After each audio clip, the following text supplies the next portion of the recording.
हैं, ठीक है जी। तो ये क्या चीज था, तीसरा पार्ट था इस चीज का, फिजिकल अपीयरेंस का। और सबसे लास्ट और मोस्ट इंपोर्टेंट पार्ट है किसी भी फिजिकल अपीयरेंस के लिए, वो स्मेल होती है।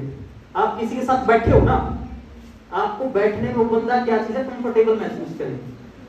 बहुत सारे ऐसे बच्चे होते हैं, देखो मैं पर्सनली नहीं बोलूंगा, किसी के बारे में बोलना भी नहीं चाहिए, कुछ ऐसी चीजें ठीक नहीं होती, लेकिन क्या चीज, आपकी स्मेल बहुत कुछ रोल प्ले करती है। आप जब किसी चीज में एंटर करते हो ना, किसी आपकी स्मेल से क्या चीज है, वहां महक जानी चाहिए चीजें। ये नहीं कि वो कोई दूसरे बैठे हो भाग जाए, ऐसा नहीं होना चाहिए। आपने अच्छा सा सिंपल एंड सोबर जो है परफ्यूम यूज कर सकते हो, डीओ यूज कर सकते हो।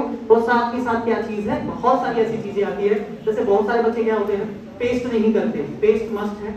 कुछ और जैसे आप क्या कर सकते हैं भी, ऐसी चीजें खा लेते हैं जिससे स्मेल आती है। तो स्मेल आपकी क्या होनी चाहिए, अट्रैक्टिव होनी चाहिए, कि भी कोई बंदा आपके साथ बैठे बात करे तो उसको ये लगना चाहिए कि हाँ, इस बंदे के साथ हम लंबा टाइम स्पेंड कर सकते हैं। हम क्या कर सकते हैं, उस बच्चे के साथ में लंबा टाइम स्पेंड कर सकते हैं। तो आपने परफ्यूम का यूज करना, ऐसा स्ट्रॉन्ग परफ्यूम मत यूज करना कि दूर से पता चल जाए आ गया भाई, ठीक है। परफ्यूम क्या होना चाहिए, सिंपल एंड सोबर, और क्या करे, अट्रैक्ट करे।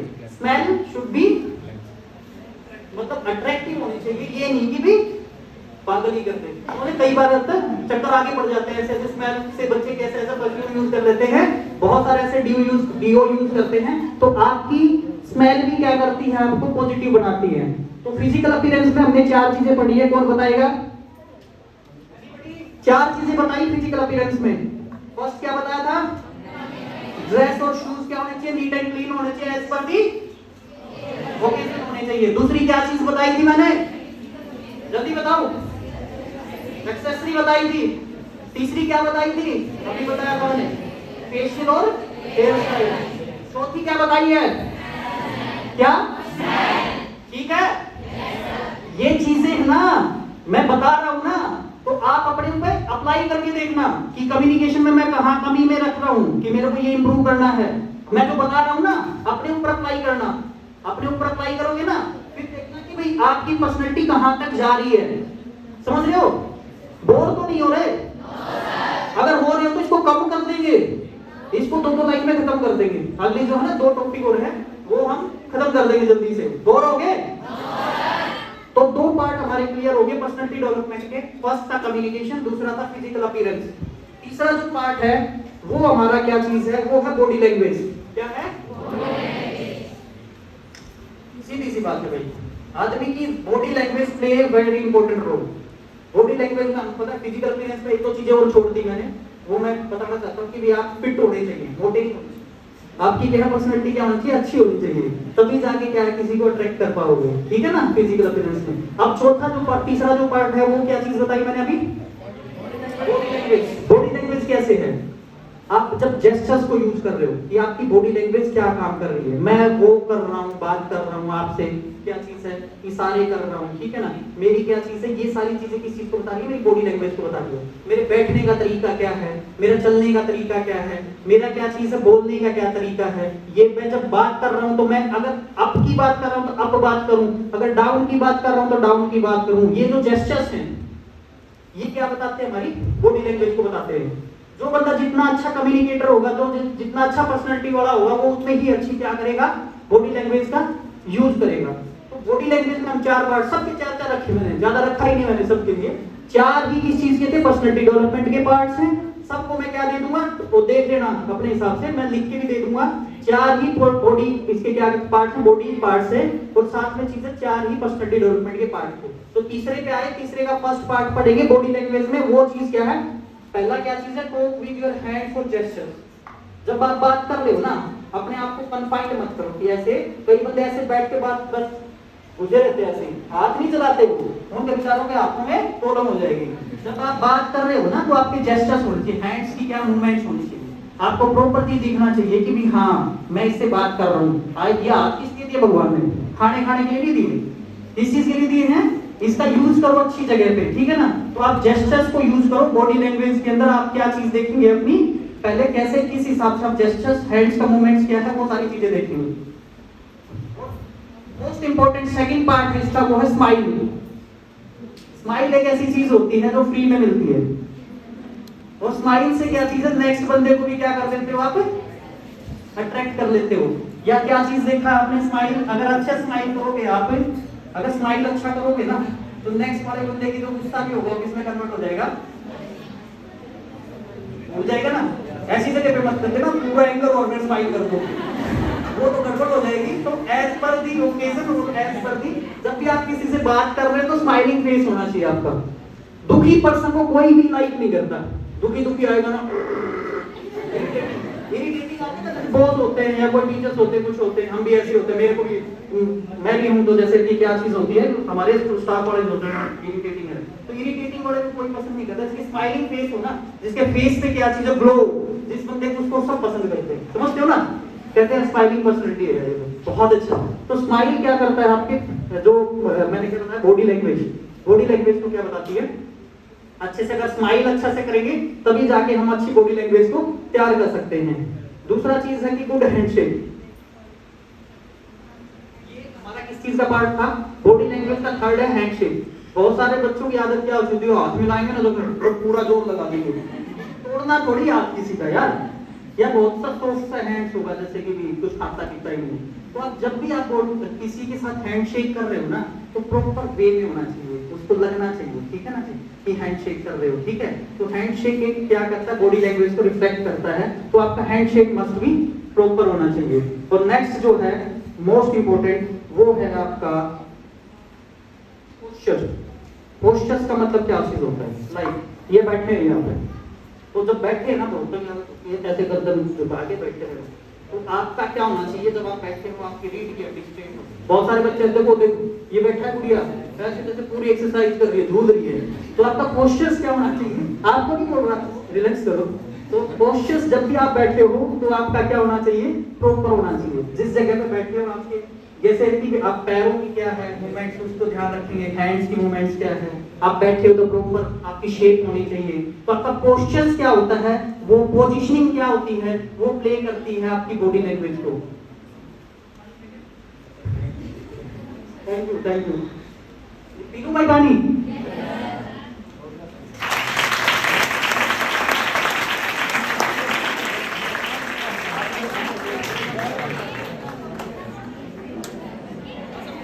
अब बोर नहीं करूंगा, लास्ट टॉपिक पे आ गया, ठीक है, ठीक है।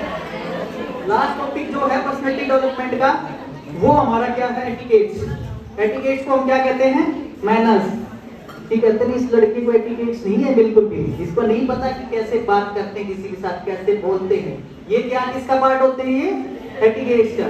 तो अब हम जो बात करने जा रहे हैं, लास्ट टॉपिक है हमारा पर्सनालिटी डेवलपमेंट का, एलिमेंट्स है जिसको हम एटिकेट्स कहते हैं। एटिकेट्स में मैंने 4 चीजें रखी हैं, उसमें क्या क्या चीज है, पहले कभी भी डोंट से रूड थिंग्स, कभी भी आप रूड थिंग्स किसी के सामने मत बोलो।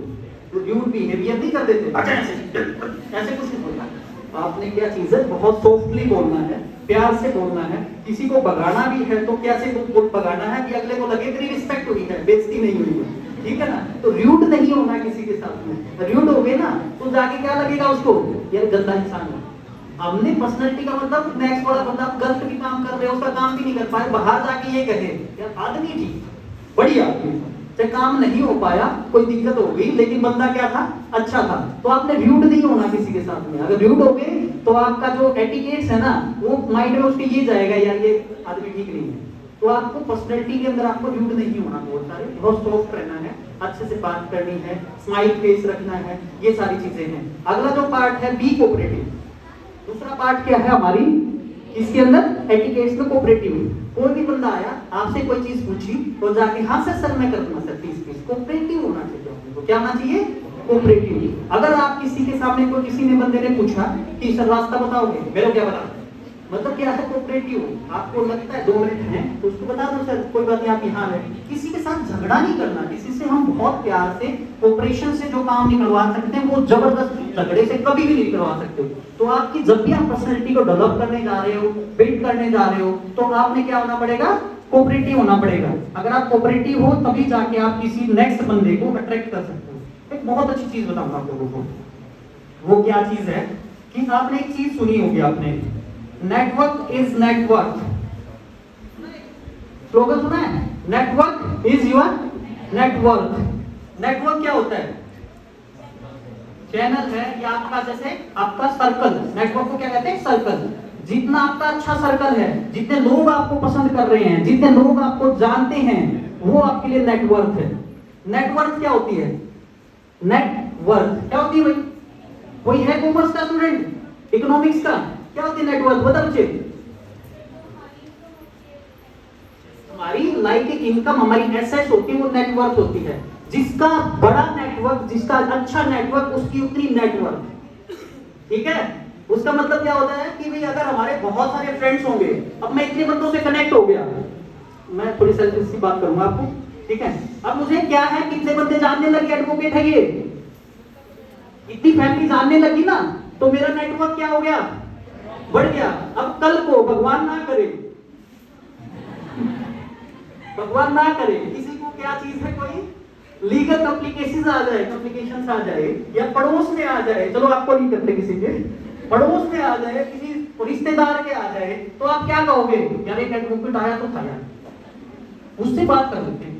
तो मेरे नेटवर्क से वहां से कुछ क्या मिलेगा मुझे? फीस भी मिलेगी, फीस नेटवर्क को क्या करेगी मेरी? इंक्रीज करेगी।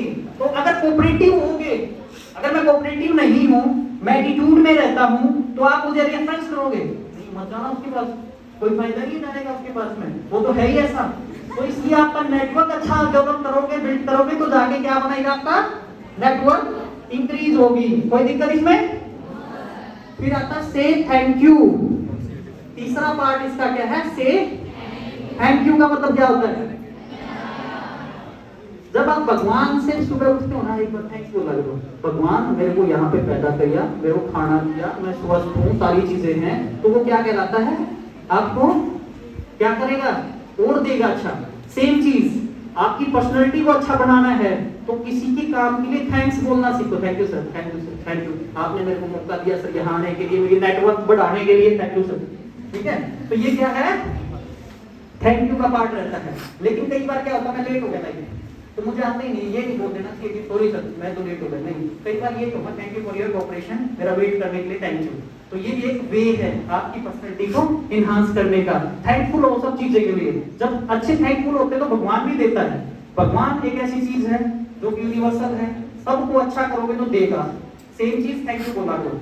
और लास्ट बट नॉट लिस्ट, हमारे टॉपिक का लास्ट है उससे सॉरी। सॉरी कहना सीखो भाई।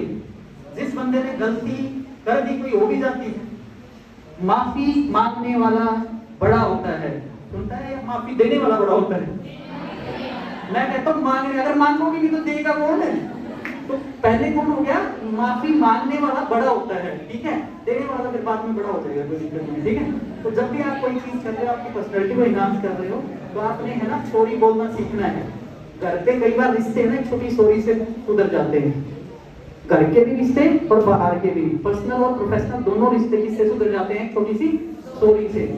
क्योंकि सबसे बड़ी चीज होती है, जिस बंदे ने है ना रियलाइज कर लिया कि मेरे से गलती होगी और उसने सॉरी बोल दिया, तब जाके आप क्या कर पाओगे? अपने व्यक्तित्व को, अपनी पर्सनैलिटी को अच्छा बना पाओगे। अरे एटीट्यूड में रह गए ना भाई, मैं नहीं झुकूंगा, ठूंठ होते ना, ठूंठ, वो कभी नहीं झुकते। फलदार वृक्ष क्या होता है? झुकता है। तो इसलिए आप फलदार वृक्ष बना तो लगातार ना झुकना, ठीक है? आज हमने ये टॉपिक पढ़ा है, कौन सा क्या पढ़ा? Personality development. तो पर्सनैलिटी डेवलपमेंट में 4 टॉपिक हमने पढ़े, 4 एलिमेंट्स, और 4 एलिमेंट्स में 4-4 के सब पार्ट्स पढ़े। तो हमने 16 पार्ट्स को हमने क्या किया है? पढ़ा है। अब अपने दिल पे हाथ रख के बच्चे ये बताओ अपने आप हिसाब से कि इन बातों को कितने बच्चे इंप्लीमेंट करते हैं अभी, या अगली बार इंप्लीमेंट करोगे? ये बच्चे इंप्लीमेंट करते हैं, और बहुत सारे ऐसे बच्चे हैं जो इंप्लीमेंट नहीं करते, वो क्या करेंगे? इंप्लीमेंट करेंगे। फिर देखना पर्सनैलिटी कैसे बनती है, समझ रहे हो? पर्सनैलिटी कैसी बनेगी? जबरदस्त हो जाएगी। तो आपको कभी कोई भी क्या नहीं कर सकता? डिफीट नहीं कर सकता, और आप आगे बढ़ोगे और अपने एम के साथ बढ़ोगे। तो ये तो था पार्ट हमारा किस चीज का? पर्सनैलिटी डेवलपमेंट का। रिपीट करने की जरूरत नहीं है चारों पार्ट्स को, पक्का? पता है मुझे बोर हो गए होगे, कोई दिक्कत नहीं है, कोई दिक्कत नहीं है। अब जो मेन इंपॉर्टेंट चीज है ना, 1-2 चीजें और बताऊंगा इसके साथ साथ। तो बच्चों के साथ में सबसे बड़ी प्रॉब्लम क्या आती है? बच्चों के साथ सबसे बड़ी प्रॉब्लम क्या